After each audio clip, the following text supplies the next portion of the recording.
अस्सलामु अलैकुम वरहमतुल्लाहि वबरकातुहू। मेरे प्यारे आका सल्लल्लाहु ताला अलैहि वसल्लम के प्यारे दीवानों, पिछली वीडियो में हमने सूरह बकरा की आयत नंबर 38 पढ़ी है।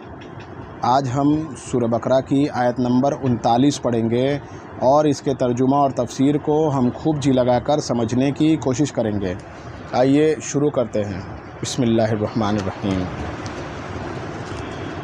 बिस्मिल्लाहिर्रहमानिर्रहीम। वल्लज़ीना कफ़रू वक़ज़्ज़बू बिआयातिना उलाइका अस्हाबुन नारी हुम फ़ीहा खालिदून। इसका तर्जुमा ये है, और जो लोग कुफ्र का इर्तिकाब करेंगे और हमारी आयतों को झुटलाएंगे वो दोज़ख वाले लोग हैं जहाँ वो हमेशा रहेंगे। इसकी तफसीर में ये आता है,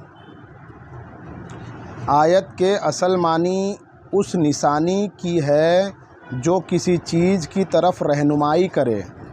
कुरान में ये लफ्ज़ 4 अलग अलग मानी में आया है।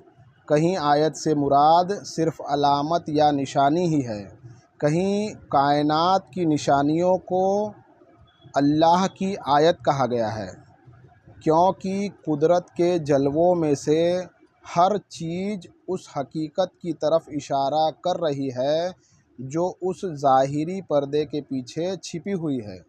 कहीं उन मोजिज़ों को आयत कहा गया है जो नबी लेकर आते थे, क्योंकि ये मोजज़े असल में इस बात की अलामत होते थे कि ये लोग कायनात के हकीम के नुमाइंदे हैं। कहीं अल्लाह की किताब के जुमलों को आयत कहा गया है, क्योंकि वो न सिर्फ़ हक़ और सच्चाई की तरफ रहनुमाई करती है, बल्कि हकीकत में अल्लाह की तरफ से जो किताब भी आती है उसके सिर्फ़ मज़ामीन ही में नहीं, उसके लफ्ज़ और अंदाज़े बयान और इबादत के तरीक़े तक में उसके जलीलुल क़द्र मुसन्निफ़ शख्सियत की निशानियाँ भी वाज़े शकल में महसूस होती है। हर जगह जुमलों और चल रही बात के मौका और माहौल से आसानी के साथ मालूम चल जाता है कि आयत का लफ्ज़ किस मानी में आया है।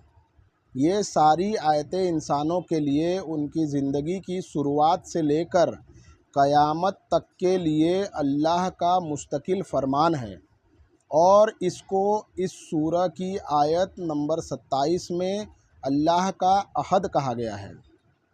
इंसान का काम ये नहीं कि वो अपने लिए रास्ता खुद तय करे, बल्कि बंदा और खलीफा होने की दोहरी हैसियत के लिहाज से वो इस पर लगाया गया है कि उस रास्ते पर चले जो उसका रब उसके लिए तय करे।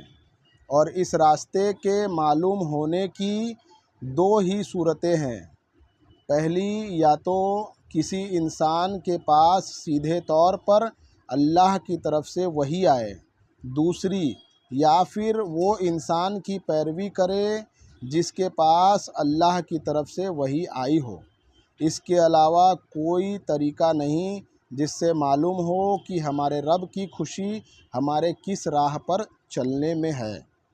और इन दोनों तरीक़ों के अलावा हर तरीक़ा गलत है, बल्कि गलत ही नहीं, सरासर अल्लाह से बगावत भी है, जिसकी सज़ा जहन्नम के सिवा और कुछ नहीं।